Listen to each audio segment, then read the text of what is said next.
예, 지난 6일이죠. 울산 화력발전소 보일러 타워가 무너지면서 소방당국이 이 실종자들을 찾기 위해 밤샘 작업을 이어갔는데 결국 또 한 명이 오늘 사망했습니다.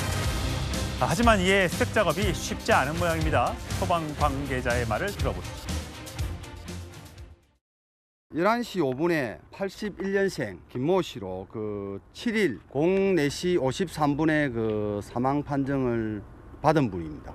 그분 발견한 시간은 6일 15시 14분에 발견했는데 지금 구조가 됐습니다. 저희들 직접 수색 작업은 일시 중단을 합니다. 드론으로 카메라 작업 수색은 계속한다는 말씀을 드리겠습니다. 오늘 사망한 분이 결국은 첫날인가요? 2명의 위치가 파악됐다. 구조할 수 있을 것처럼 소방당국에서 기대를 했는데 결국은 살아 돌아오지 못했군요. 예, 맞습니다.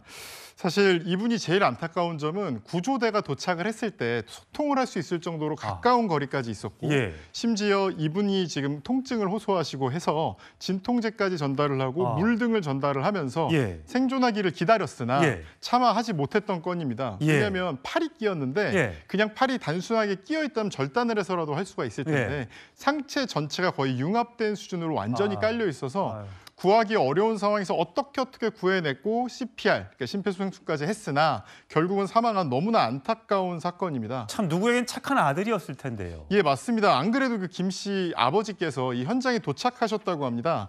이분이 퇴근 도중에 사고 연락을 받고 현장을 갔다 이렇게 얘기를 하시면서 생활 형편이 어려우니까 스스로 공부해서 장학금 받고 대학을 갔던 그런 착한 아들이었다면서 눈시울을 붉혔습니다. 정말 안타까운 사건입니다. 그런데 이제 추가로 더 매몰되어 있는 분들이 4분인가 계신데 그분들을 빨리 좀 구조를 하든 시신을 수습하든 해야 될 텐데 그 작업이 쉽지 않다면서요. 예, 맞습니다. 지금 이 분을 구해내는 과정에서도 드러났듯이 내부에 H빔 그리고 철근 이런 것들이 뒤섞여 있어서 앞으로 가기가 어려운 상황이고요. 더 문제는 지금 남아있는 4호, 6호 보일러 타워가 언제 붕괴될지 알 수 없어서 꺼내다가 2차 사고 날 수 있는 거고. 예, 2차 사고 날 수 있고 잘못하면 구조대원들의 어떤 생명까지도 담보를 할 수 없는 그런 상황입니다.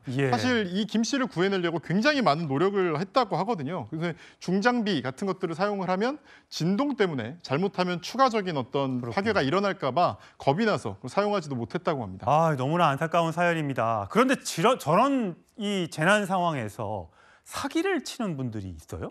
예, 이게 참 사람들 정말 나쁜 사람들인데요. 흔히 말하는 노쇼 사기입니다.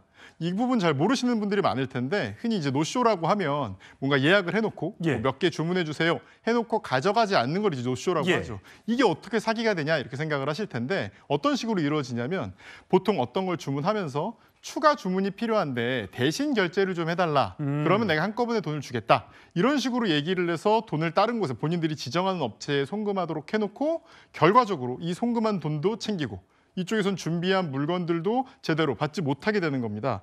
이 울산경찰청에 따르면 공공기관 직원을 사칭해서 안전용품 판매점에 전화해서 소화포가 필요하다. 업체를 알려줄 테니 구매해주면 내가 한꺼번에 결제해주겠다. 저기가 울산 참사가 난 곳인지를 아니까 사람들이 내가 좋은 일을 해야지, 빨리 해야겠지.